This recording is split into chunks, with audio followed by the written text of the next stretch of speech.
everyone, I am Rebecca from ChemKnits. Today we're going to do some immersion dyeing with a little bit of a twist.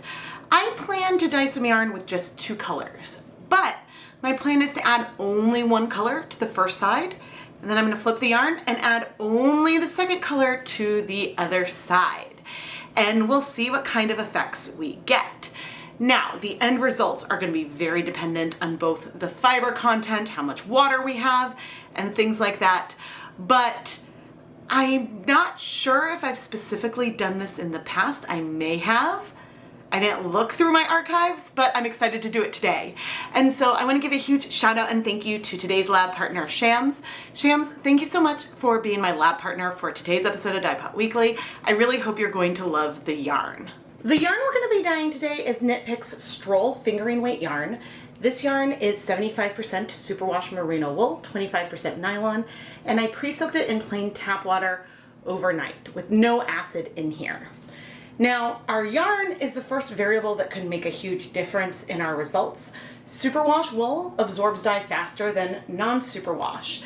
And so if I was doing this exact same project with a non-superwash merino yarn, we likely would see the colors spread more and have more evenness of our color in the end. As I come over to the dye bath, we can talk about our second variable, water. This is 8 cups of water right now. This stainless steel pan is a 4-inch deep full-size catering steam pan. It is stainless steel and I have it across 2 burners here on my stove. Now with just 8 cups of water, you can see we're in a very low immersion situation here. So that if I turn on the heat, we would be fine to start dyeing it. Most of the yarn is at the surface. This is ideal for speckles or something where you don't want it to run dry, but you don't want the colors to spread too much. We want our colors to spread a bit today, so I'm going to add more water. The more water we have here in the pan, and the more the yarn can sort of float and be less compressed, the more of a chance we have for the colors we add to spread through the layers of yarn versus staying just on the surface with a few layers. Now the volume of water will also come into play with the volume of water we dissolve our dyes into as we add that onto the yarn, because again, more water volume can let the dye spread more. I have a whole video on that I've done in the past. The third variable that can really affect our results here today is acid. I'm gonna add 4 tablespoons of white vinegar and start working this through. More acid means that the dye colors can strike faster. Less acid means they can spread more. And I suppose you could see me using my hands right now to work work the acid through. Movement can also affect how things go. So many things can affect our result today. I'm gonna start heating this up. And I suppose heat is, I'm losing count. Heat's another variable. The hotter the dye bath is, the faster your colors will strike. But also I have found that the warmer your water, the more easily the colors you add spread, versus when it's cold, there's not as much diffusion. So I can't always predict what's going to happen, but my hypothesis is with this volume of water and acid, when I layer the color on top, we will see some spread to the other side, but the colors will be the most concentrated wherever it lands on the yarn itself. But speaking of colors, today we are going to be using Dhrama Acid Dye's Brilliant Yellow and Caribbean Blue. These are both primary colors, and I plan to use them at, I think, a 1-to-1 ratio, which should give a more bluish green versus like a green. Still very green, but also it depends on how much the colors spread through. Now, the variable that comes into play with the colors is, well, one, some colors are more pigmented than others. If I was using ivory versus true black, there's way more pigmented the black than in a premixed pastel like ivory. And our Caribbean Blue is our dominant color between the two by far. But the bigger variable is that different dye molecules, the molecules themselves, bind to the yarn at different rates. Caribbean blue is a color that is known to spread more. It takes longer to bind. Brilliant yellow can spread a bit, but I believe is faster than Caribbean blue from my experience. Sometimes it goes a little bit faster than I expect. I don't have a whole chart of the colors. A lot of this is anecdotal based on way colors that I have may break and what I've seen using colors like these in my time. But my point is that if you use a color like Caribbean blue, emerald green, fluorescent fuchsia, those colors are going to spread more than, say, a pink orchid, deep magenta, teddy bear brown, dark navy, and things like that. Did I already say? I feel like I'm in the discussion section of a paper right now. My two dye stocks are mixed at different concentrations. The Brilliant Yellow dye is a 1% stock solution concentration, where I have 1 gram of dye in 100 milliliters of liquid. So if I take a half a cup of this dye, or approximately 120 milliliters, that is 1.2 grams of the yellow dye. And now I'm gonna rinse this cup out into this container and fill it with water. I dissolved our yellow dye in about a liter of water. I actually need a little more water. Just shy of 1 liter. And future Rebecca is here showing me measuring out the Caribbean blue dye. Our Caribbean blue dye stock has half a gram of dye in 100 milliliters of liquid. So if I measure out 1 cup, or approximately 240 milliliters of the Caribbean blue dye, that is only going to have about 1.2 grams of dye, identical to the yellow. It's just we need to use double the volume to get the same amount of dye because our yellow dye stock was twice as concentrated. I added the blue dye into the container, then I went and I rinsed out the cup, filling our 1 liter pour beaker to 1 liter of volume that I will use when we're ready to do our blue side. Our dye bath is nice and steamy. I'm reducing the heat to medium, and we're going to bring over our yellow dye. Now, if I had left the same amount of dye in just the half cup that I originally measured it, we would be able to get it over like a small area of our yarn. I'm going to be able to spread this way further. It's not going to necessarily be that even, but we'll see where we go and try not to touch it. Now, because of the water volume in here, the dye is going to be able to spread through a reasonable amount, but you can see that I'm not getting the most even coverage. I'm coming in and adding more, trying to pay attention to all of them, but we do have some more white areas left on the surface. Oh, I'm changing my mind, everyone. I originally said I wasn't going to touch, but I am going to just gently poke some of these areas that were left on the surface down. Not a ton, not enough to stir. You can see that the coverage is not perfectly even, right? But we have reasonable coverage of the yellow on this side. We don't know what's happening on the bottom. Now, a liter is about 4 cups. We now have about 20 cups of water in here. My hypothesis is that we are going to have a lot of yellow on the other side. We could end up with something very just tonal, greenish from all of this. And so maybe I would have wanted to start with a lower immersion situation if I wanted to see more of a difference between one side and the other. But that's part of the fun of thinking about all these variables. Now, the last thing I want to check. Okay, we have yellow in the water. Not very much, but there's a lot of water in here. Let's go ahead and let things heat for 20 minutes, and then we'll go ahead and flip the yarn. I feel like you can still see where the dye was poured on here. Now, we did not add acid in with our water and our dyes, so the total amount of acid, the pH, is higher than it was when we first added things. It does look like it has cleared though. So what I want to do is flip the yarn And what I want to be careful while I do this is to make sure that our middle skein does not get completely underneath the other two. Now I do see moments of white, but otherwise we got really, really great spread of the yellow. But I think that those little bits of white that you can see over there do highlight at least a bit that we're gonna have like a layered, that we could end up with like a layered tonal effect because of the way the colors went on, but maybe more variation than if I dumped the yarn into an already dyed dye bath. I think what I should do, let's add 1.5 tablespoons of white vinegar into the dye bath. Now, I don't think that the vinegar being localized at one area is going to make a huge difference, but we never know.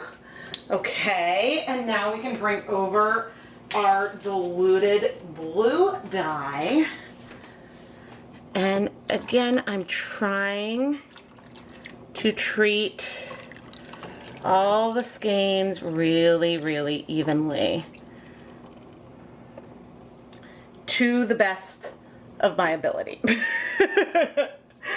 Oh man, this is so cool looking. Oh my goodness. I think the only thing I want to do, I don't really want to spread the blue dye. I just want to tap those areas in that looked like they were sticking up a little bit. Otherwise, I'm going to try not to touch it and let it be random. I don't think all that yellow will stick around, but it is so cool looking that I love it and I want it to stay. I think that we're going to see the most blue where it was poured, but it is going to spread. And so we will see more of those colors through there. Now, will this yarn look like I dyed color on one side and then dyed a different color on the other? You know, I think that this is not the, I think this is a very cool yarn. I don't think this is the best demonstration because since when I flipped the yellow yarn, the color on the other side was, the color on both sides was very similar. So I definitely think I want to redo this, starting with maybe adding the dyes that I add on top have less volume, so that way when we flip there is more undyed or less dyed area that is more obvious. Of course, with yellow, when there's more saturated yellow and less saturated yellow, that can be harder to see. So I think this is awesome though. Beautiful, stunning, and I guess we're gonna wait 30 minutes for all this to set. So I'm not even mad if this is not a great demonstration because I think this is so pretty. Even if it averages out and we see less and less and less yellow, because I feel like over time that yellow is turning more green, I think that everything is so unbelievably awesome. Yeah, there's a lot of blue in the water. The other, I guess, concern is that if I didn't dissolve these dyes into a liter of water, if I had less water present, we would still struggle here because I was trying to pour as much of it onto this layer as I could, and you can see that still it didn't spread that much. So maybe the other thing also to do would be to have 400 grams of yarn in here and to have the pot be more crowded so that way I can still add a big volume of water, but then there's more squish in there. So lots of thoughts, lots of ideas. Happy, happy, happy yarn. And isn't that what's most important? The happy, happy yarn? All right, I will see you in 30 minutes. One final note, it almost feels like this colorway, I could have added the yellow onto a side, weighted, not flipped, and added the blue onto the same side. Of course, we haven't looked at the bottom, so we don't know for sure. But there is a potential that one could have done that. And my response there is that flipping the yarn does expose different areas to the surface. And so, yeah, I guess it would be hard, I think, to differentiate between the differences there. That might depend on all those other variables I shared near the beginning too. Certainly though, had I made a green and mixed that and combined these colors and spread it out like this, the colorway would be very different from what we have here. And now that is another project we need to do. Yet another side by side. Combine our yellow and blue into, I guess, 2 liters to do one on each side, and then do this again. Oh man, editing Rebecca, so many fun ideas. I am so excited. The blues spread quite a bit more because that's what that color does. Now, there is a hint of some blue in the dye bath. That is pretty normal for Caribbean blue. But what I'm going to do is turn off the heat. And what I want to try to do, I know I moved the yarn to the side, I want to try to just flip it over. Ooh. See what we have on the other side. And you know, it is very consistent, the 2 sides. Maybe we have a little less of the blue over here because, you know, it's more blue on the side where we added it, but I would say that, you know, with this water volume and this acid level, it's very consistent. Now, there will be times where I dye yarn and I flip it and it's mostly white on the other side. This was not one of those times, and that's why I'm like, oh, I should redo this project a little bit. But I'm gonna set this yarn aside to cool completely, and then we can go ahead and wash it. Let's wash this beautiful yarn and not just drop it into the sink. I'm gonna add some blue Dawn into here to wash it. Now, I could go back and calculate exactly how much dye I added in here. And I think, I could be misremembering with another project, that there was 2.4 grams of dye per 300 grams of yarn total. But we can't really use that to give us a depth of shade because even though like most of the yarn has a similar amount of saturation on it, there is some variation. We absolutely have variation in here. And so the color we have here would be somewhat related to semi-solids that we dye with the same amount of dye, but it wouldn't be anywhere near identical. And so therefore, because the amount of dye per yarn varies so much, we can't really talk about the depth of shade. What we can talk about is that there's no color bleeding, which is always amazing. That makes me so happy. So I'm gonna finish rinsing out the soap. Then I'm gonna go put this yarn through my spin dryer to remove excess water. It helps it dry faster and makes it fluffy. And then I'll hang it up to dry. But if you don't have a spin dryer, it's not needed. You could gently like roll some of the water out on a towel by like rolling up the towel. I just find that removing some of the liquid before hang drying it just helps with the bounciness and fluffiness of the yarn, because otherwise the weight of the water will just stretch it a little bit. But anyway, let's go look at our dry yarn. This yarn turned out absolutely beautiful. Of course, this wasn't quite what I was aiming to create for this video, but I don't really care because I think that all of these colors here turned out just absolutely breathtaking. Now, I would like to redo this so that way it feels less like, okay, I'm an immersion layering the colors on, which is what we did, but that I'm truly adding one color to one side and one color to the other, and we feel less of it going all the way through. Now, probably the best way to do that is to start with a pan that is both more crowded and has a lower volume of water, so that way the colors don't go through as far. Some of it may go through, but some of it might not. So we'll try it again.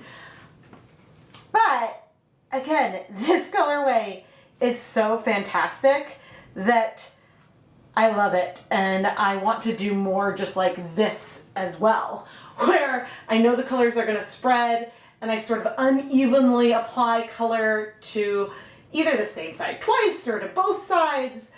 I love it, I love it, I love it. There's not a lot of yellow left, but each skein has a little bit of it peeking through the blue. which makes me happy. I am thrilled that we have as much variation in the hues that we ended up with. Because, I mean, very easily we could have ended up with something that felt tonal. And yes, we still have something that feels a bit tonal in that we have tones of green in here. There isn't a huge amount of contrast between the different colors, which means that it could stand up to maybe some cables or something.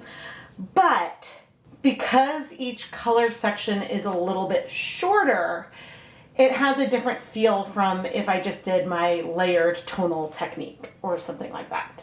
Standing in my dining room, I feel like the colors aren't coming through on my camera the way I see them in person. I see a lot of bright emerald green, hints of blue, yellow green throughout here. Oh, stunning. Shams, thank you so much for being my lab partner for today's episode of Dyepot Weekly. I adore this yarn, and I really hope that you are going to love it as much as I do. And if you at home want to learn more about becoming a lab partner like Shams, go and check out the listings in the ChemKnits Creations Etsy shop. Shams, thank you again for being my lab partner. And now, as I sign off to go play with more dye and yarn, please subscribe and turn on notifications so you never miss a new video. This is by far the biggest thing you can do to help the channel grow. When you engage with the videos, then YouTube recommends them to more people, which then just helps the channel grow and allows me to play with yarn and color all day. And I really, really appreciate all of your support. I am Rebecca from ChemKnits, and thank you so much for watching.